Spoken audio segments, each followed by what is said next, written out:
Welcome back to Oakhill, everyone. So again, we are selling cows. I'd got into the routine of not doing this at the start of the video because I'm not sure how many of you switch off as soon as you see this, but it's where we are at the moment. So we're going to get our 40 cows sold and replaced, and then we're going to get into chopping the maize. It's finally ready to chop.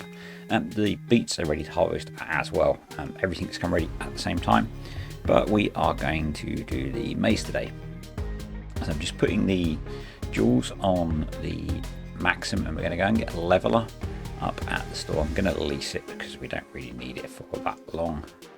Was looking at this cheap little guy, but I think we need a 4 meter because we've got the jewels on the back and they make it quite wide. So I'm going to have this guy working in the pit leveling, and we're going to have the Magnum on the trailer. So just setting up a courseplay course here on leveling mode, getting the width right, and then just record a simple course of starting in the pit, drive out, hit a waypoint, reverse back to the pit, and save that, and we're done. So yeah, it's going to have this guy running on leveling the pit for us. Seems to work. So get courseplay going on the Jaguar, and I am going to cart this time. After my frustration on West Texas of trying to get auto drive to cart, and this yard's really tight and tricky to get auto drive set up, so I'll cart because it'll be easier. We have a bit of a struggle getting around the corner here. It's quite a tight headland. In fact, there almost isn't a headland in some points, but we're already, we're not even a third of the way around the field, and we've got our first full load in the trailer. We should be in for a pretty huge amount of maize silage on here. We have 2 fields to do, so should be in a good position cattle feed wise. I'm just going to move the trailer that I generally use for shifting muck, so that we can get through that gap as well, and we'll get course plate running on the leveling course. See how it does. I've not used it to level before. Obviously I used it on West Texas to compact, and that was the first time I'd used it for that, but this seems to be working pretty well. So let's get back to work on getting this maize chopped and in the bunker. Things will run much smoother once we have a headland. If we had a slightly wider header, it would be easier as well, because we could tuck in behind the header easier. So now once the field's opened up, things are running pretty smoothly on here. Just a case of getting it all chopped, but yeah, much easier to get in there. What I did find is that after a few runs of leveling, the Maxim would get bored and just park itself in the barn, which was quite annoying, but hey, it's saving us some time with getting the chaff leveled and into the back of the pit. It's doing a bit of compacting as it goes as well, which is a bonus. I'm on a bit of a recording marathon here. This is the 3rd voiceover I'm recording in a row. Getting a whole load of content squeezed in today while the house is peaceful.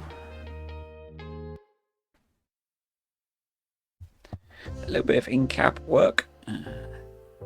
Actually managed to back the trailer into the bunker without crashing it, and I've left the Maxim parked up for now. I don't think we need the leveler going with how we're tipping into the pit here. Getting a pretty solid yield off of here, I think.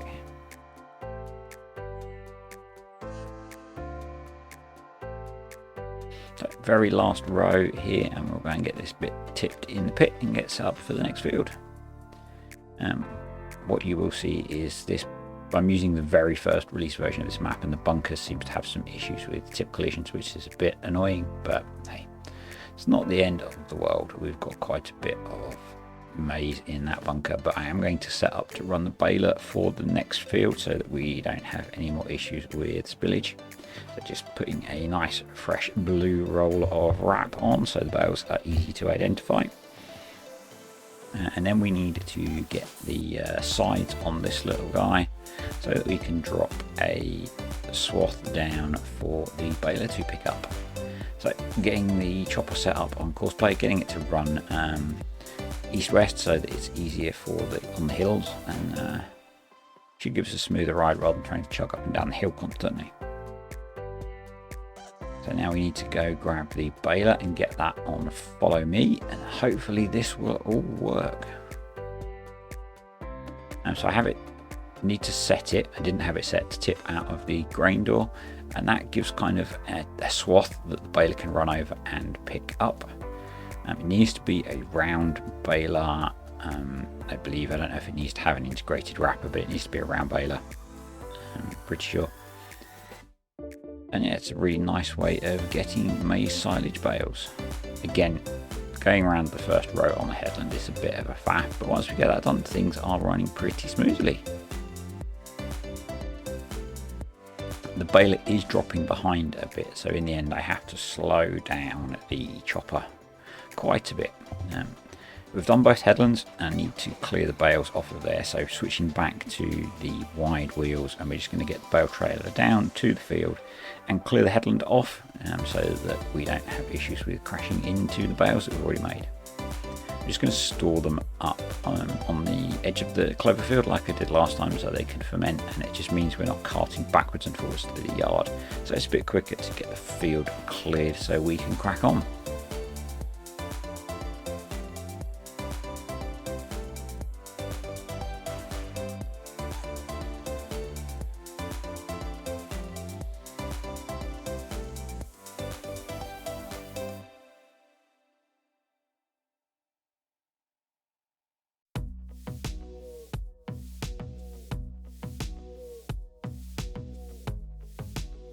The ones over there should be okay, I think.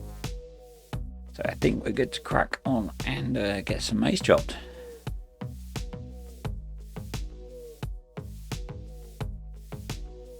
Yeah, all I'm doing here basically is, once there's a bit of maize in the trailer, hitting Control I to force a dump out the back of the grain door. That gives a swath for the baler to run over. This is something that's part of Maize Plus. The other option you could use is the Lizard Static Baler. You can hook that up to the back of the forage harvester, and the forage harvester will shoot straight into the baler. Did that on Chellington, so if you want to go back and look at that, you can find it in my Chellington playlist. Most of the way through the field now, we've made a huge number of bales on here. The baler has dropped behind too far, but I'll just jump in and finish off those last few rows once we've done this last row with the chopper. That went pretty smoothly once we got that first headland out of the way.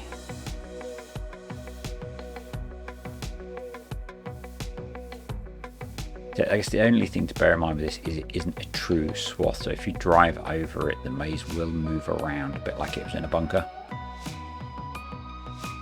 But yeah, that's all baled up now, so we'll jump back in the Maxim and get all the bales stacked up.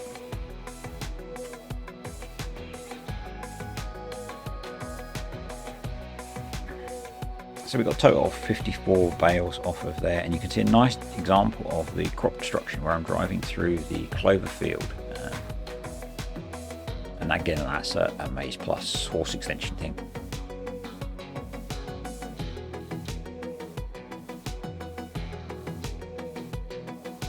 Not the neatest stacking, but anyway, just picking up the last load here, and I'm going to run these up to the yard so that once they're fermented we have some silage ready to feed. So we need to get the bunker compacted, but I'll probably do that off camera. So thanks for watching everyone, and I will catch you next time on Oakhill.